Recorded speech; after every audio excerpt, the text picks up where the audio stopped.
This is Amazon, yeah? Yeah. On your Amazon account, let me go to the packet that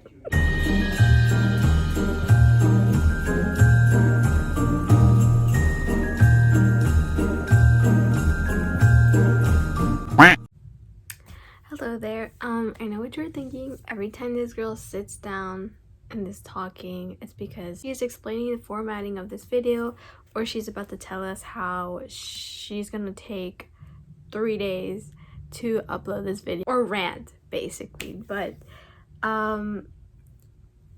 yeah, this video is gonna be a little different because yesterday I filmed with some friends a blindfold baking challenge, and that video itself it was just gonna be a part of yesterday's vlog that was gonna be uploaded today, but it is actually like 45-ish minutes long, like just the clip baking itself, not even like what we filmed afterwards related to the challenge.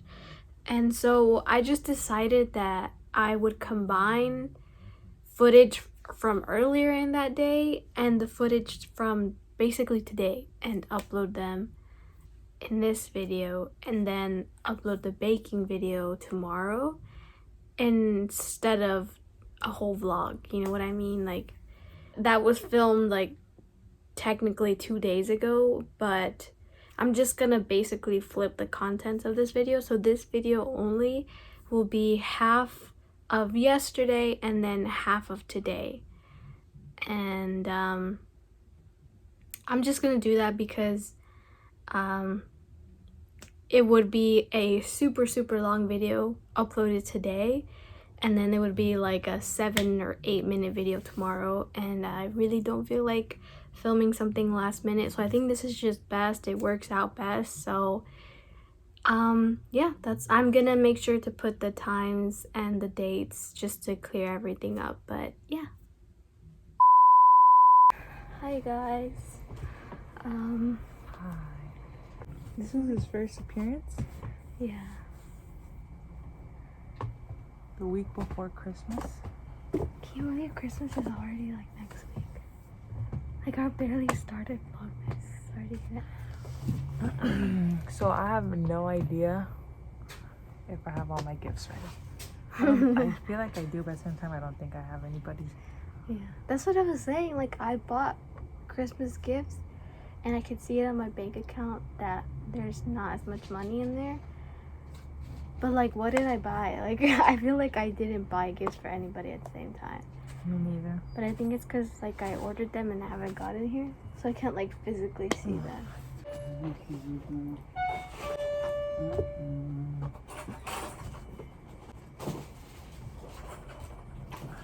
It's coming in. I guess The guy is really excited to be in the in here. Let me scoot over. No, this way. We're waiting for you. For her vlog. Oh, what? So what? So we have, where is the blog? Right there. Oh, you're vlogging right now? Yeah. You don't want to introduce yourself? No!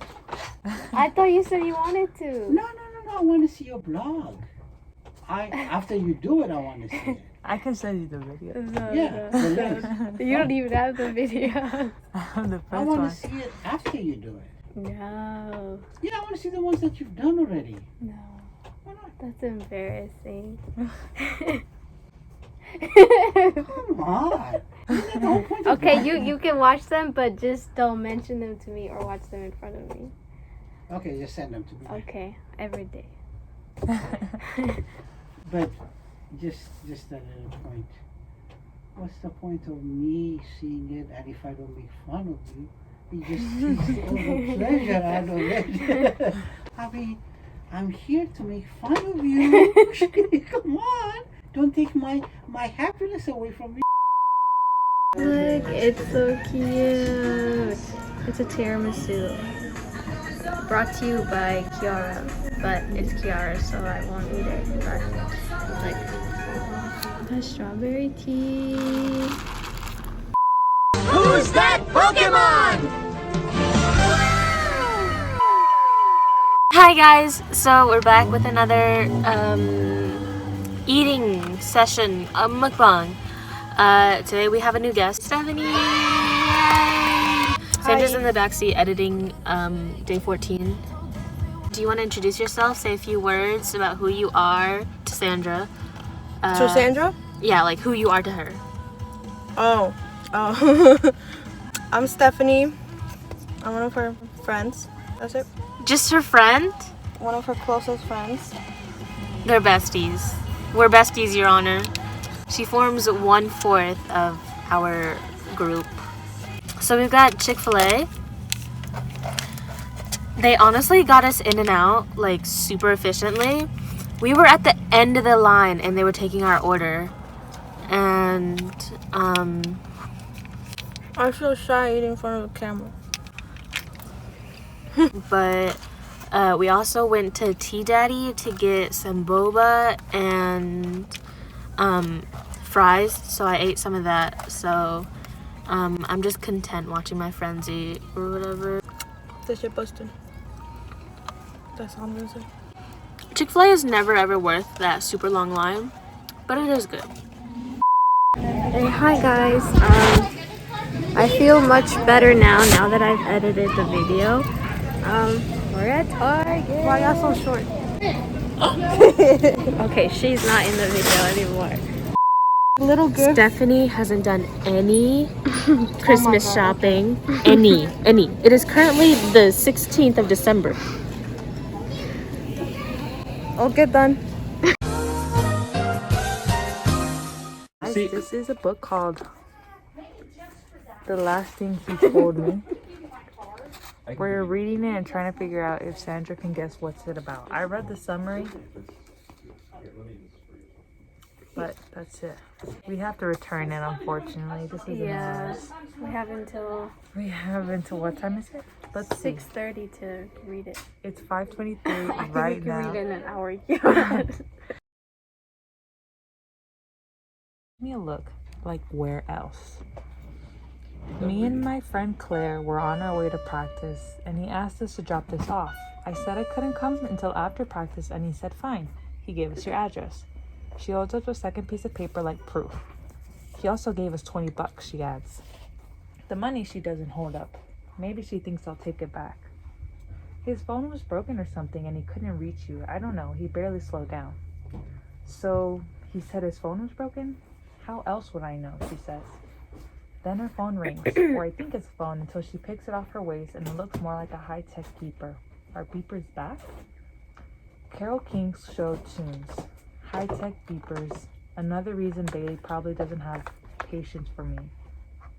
There's a world of teen things I know absolutely nothing about. The girl taps away on her device, already putting Owen and her $20 mission behind her. I'm reluctant to let her go, still unsure about what is going on. Maybe this is some kind of weird joke. Maybe Owen thinks this is funny. I don't think it's funny. Not yet, anyway. See you, she says. She starts walking away, heading down the docks. I watch her get smaller and smaller, the sun down over the bay. A handful of early evening stars lighting her way. Then I step outside myself. I half expect Owen, my lovely and silly Owen, to jump out from the side of the dock. The rest of the soccer team giggling behind them. The lot of them letting me in on the prank I'm apparently not getting. But he isn't there. No one is. So I close our front door and I look down at the piece of yellow legal paper still folded in my hand. I haven't opened it yet.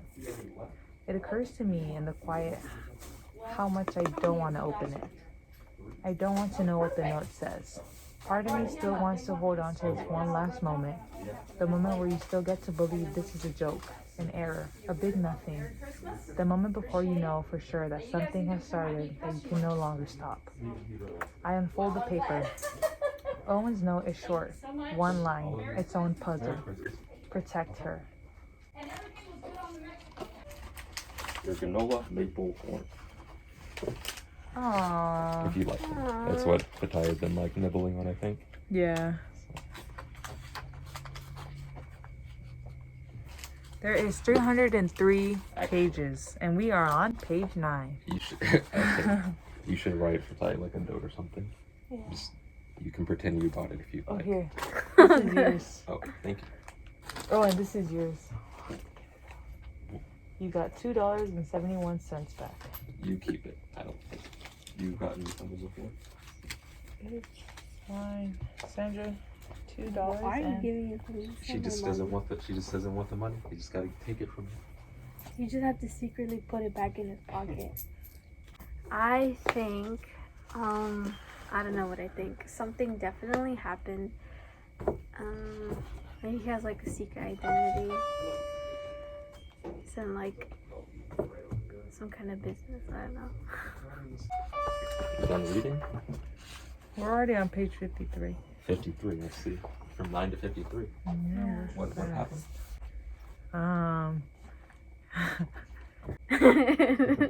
You gotta know. This is Green Street before it was Green Street.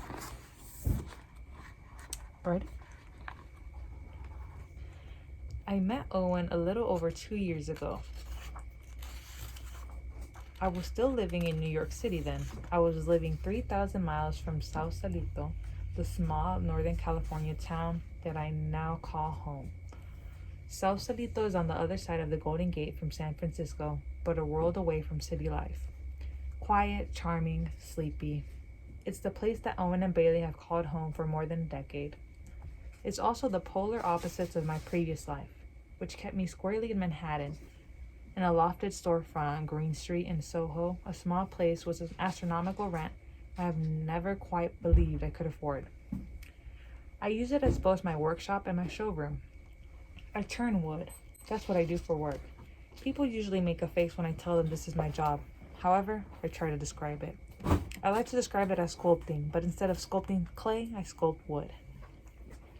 I come by the profession naturally. My grandfather was a wood turner, an excellent one at that, and his work was at the center of my life for as far back as I can remember. He was at the center of my life for as far back as I can remember. What? Oh, no, that's the same thing twice. My father, Jack, and my mother, Carol, who preferred that I refer to her as Carol, were largely uninterested in doing any child rearing. They were largely uninterested in anything except my father's photography career.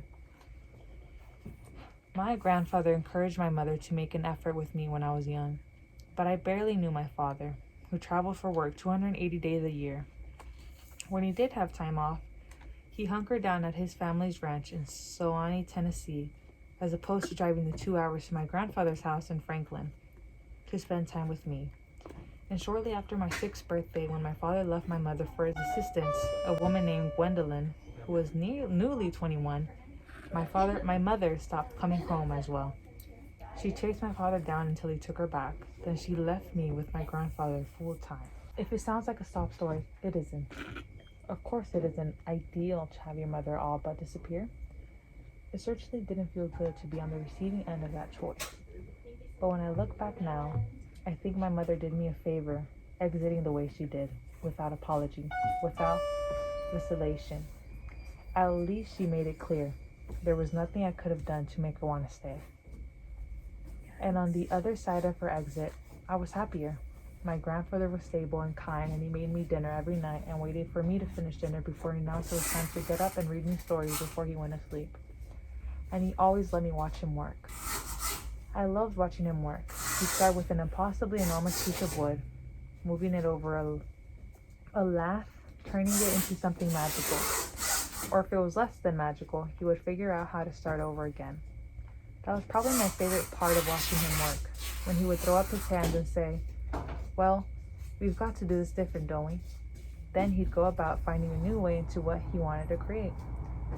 I'm guessing any psychologist worth her salt would say that it must have given me hope, that I must have thought my grandfather would help me do the same thing for myself, to start again. But it did.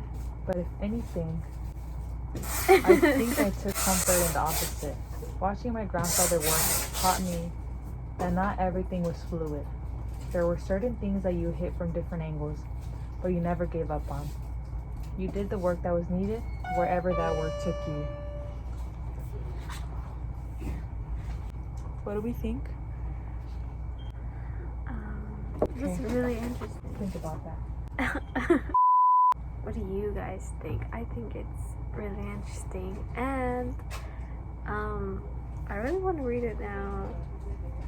I want to know what happened to her husband. I think he did the ultimate sacrifice and sacrificed himself for his daughter and her